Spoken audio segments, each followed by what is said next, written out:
The TradFest has a long history here in Santa Fe. Let's hear from some of the people who organize this event every year.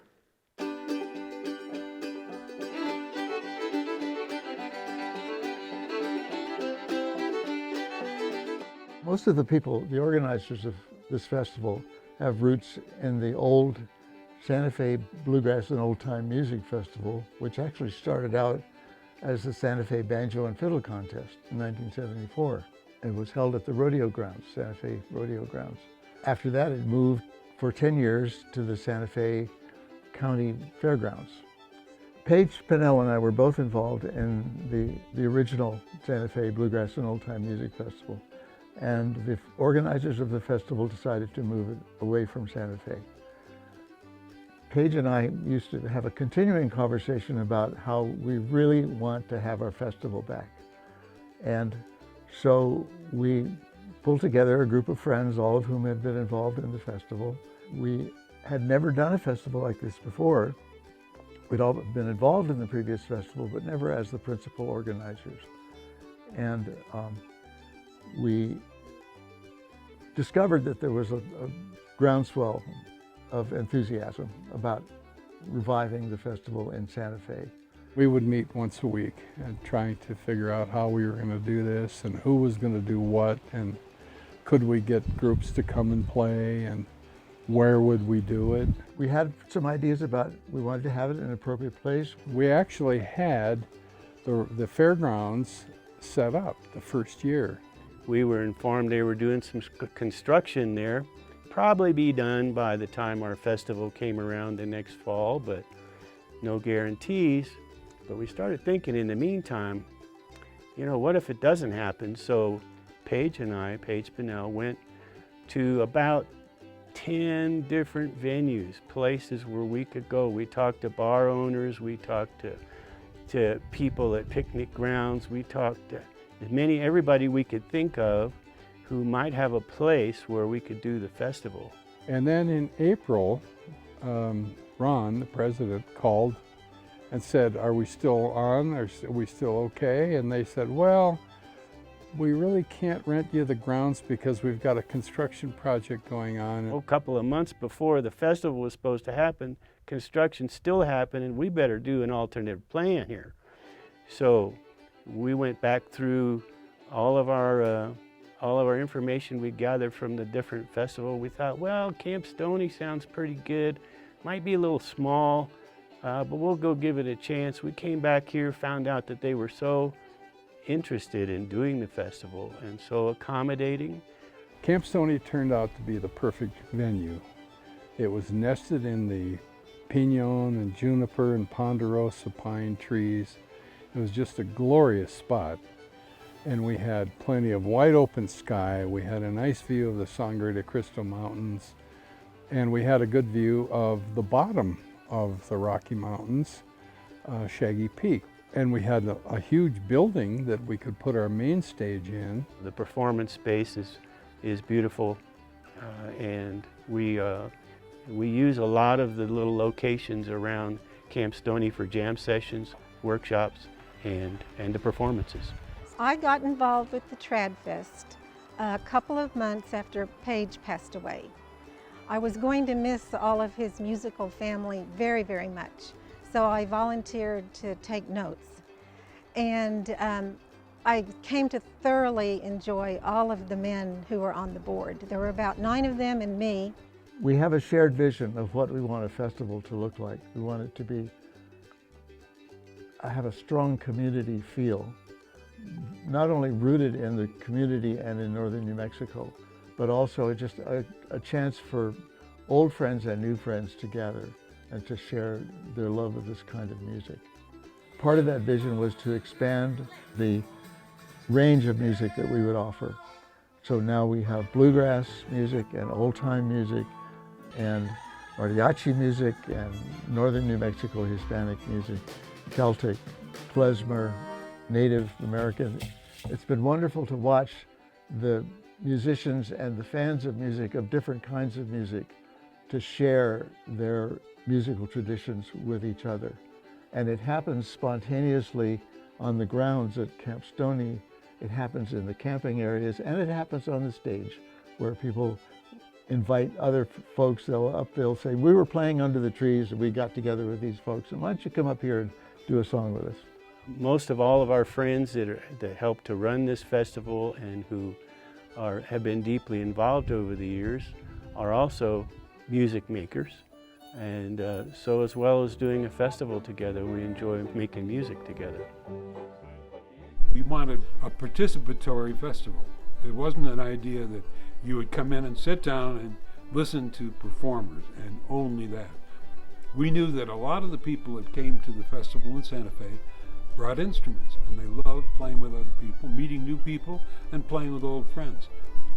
So one of the things that we innovated was to have one common jam spot, so that people knew that all day long there was going to be a jam going on, and everybody was welcome. And the whole idea was people could come into that jam, play a few tunes in the big circle, and at the same time meet people so that you recognize somebody as you were wandering around Camp Stoney later in the day, and you'd have a chance to play with them. And it wasn't a stranger, it was somebody that you knew from the first jam.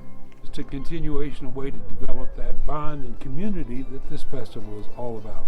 There's no limits on who can play music here. It's all y'all come and y'all have fun. Because it's inspiring. You can sit and listen to fine national performers or regional performers, and it gets you excited about making music. And we found over the years that one of the things that really helps is to have some of those professionals and some other experts give workshops. And we've had a variety of workshops over the years in singing in various styles and experience levels of instruments, learning how to make their own music a little bit better.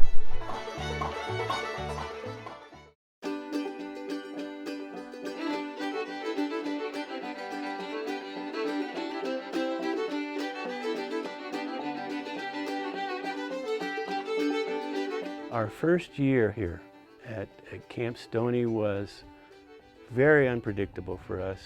Everyone was a little bit nervous about having a music festival. We really didn't know how many people would come, if people would come out of town this far as 10 miles from Santa Fe.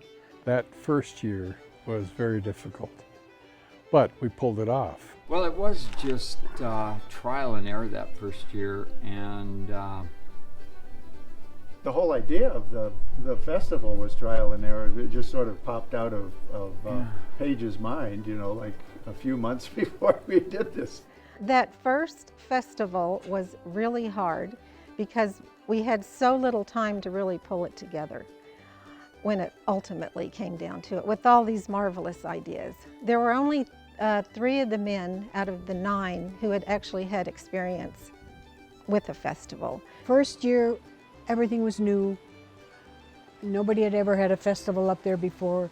We had to deal with parking, food trucks, where to put the tickets, where to put the workshops, where to do everything, and how to do it, and how to man it, figure out how many porta potties you have to do. It's just everything. It was just huge, huge. The main worry was parking. we spent the day before the festival with chainsaws cutting down all kinds of trees. Actually, out that in the was the parking lot. second year, I think. The first year, we accommodated all the cars in the parking that was available. And every little nook and cranny we partitioned off with chalk lines on site right here. Parking, of course, everyone will tell you that. The volunteers, the food trucks, just the execution of it. These men had brilliant ideas, and every week I'd go home with pages and pages of notes and what we're going to do, and let's do this and let's do that. So finally, about 5 weeks out, I called Nora and I said, Nora, we need help. We need to execute this. It was crazy. We had these meetings, kind of a crash course of meetings, because we knew we had to do something. So we're meeting once a week to figure out how to put this together and how many people to expect and how many parking spots. It just came out of necessity, really. We just tried something. We asked friends and family and strangers. We asked everybody if they would like to volunteer at the festival. The very first year here at Camp Stoney, I was in charge of the merchandise tent. And basically that was selling t-shirts, that was raffling off donated instruments, that was setting up a flea market music related items, handling posters, and anything that we could sell. It was my very first experience of doing anything like that. So I had quite a learning curve. My first job at the TradFest was as instrument check. Chairman of the instrument, whatever you want to call it. And the really nice thing about it was you got to sit inside where you could see the performers. So I didn't miss much of the performances. But like I say, didn't get to pick much. Last year was the first time I actually got to participate. The first year, the fact that we pulled it off and was such an amazing, we thought, feat, and people found it and loved it. It was euphoric. We had really positive feedback from all the people immediately afterwards, and you could tell during the festival that everyone was having a good time, lots of smiling and good music playing, and it just turned out is better than expected. It was magical. The people who camp were thrilled that we had a place for that to happen, and just uninterrupted picking out here. It was really gratifying. I think we were all flabbergasted that we were able to raise enough money to put on a festival, because admissions only cover about a third of the cost of putting on a festival. The community support was gratifying from Santa Fe, from northern New Mexico, and elsewhere, just really gratifying. And we were exhausted, but it was just a very satisfying thing to all of us amateurs to have put together a festival. And I will never forget riding in the golf cart down from one part of the festival grounds to another, and someone saying, you know, this is the best organized festival I've ever been to. It's been a fun time, and we've gotten to know some wonderful bands and wonderful musicians. And for most of us, we still come out to see friends we haven't seen for a while and to play music in the campground. We often judge a festival by its campground picking or its bush picking. And that's some of the best times at this festival in particular. And we hope it continues for a long time. We like to think we're doing this festival for the community, and we really are, but we're also doing it for ourselves and for all of our friends and for anybody who enjoys live music, playing music together, and for seeing some great performances. It just keeps the music going in Santa Fe and northern New Mexico. We're happy to be part of that. Next year, hopefully, we'll be back to Camp Stoney, and the next year, and the next year, and the next year, and the next year.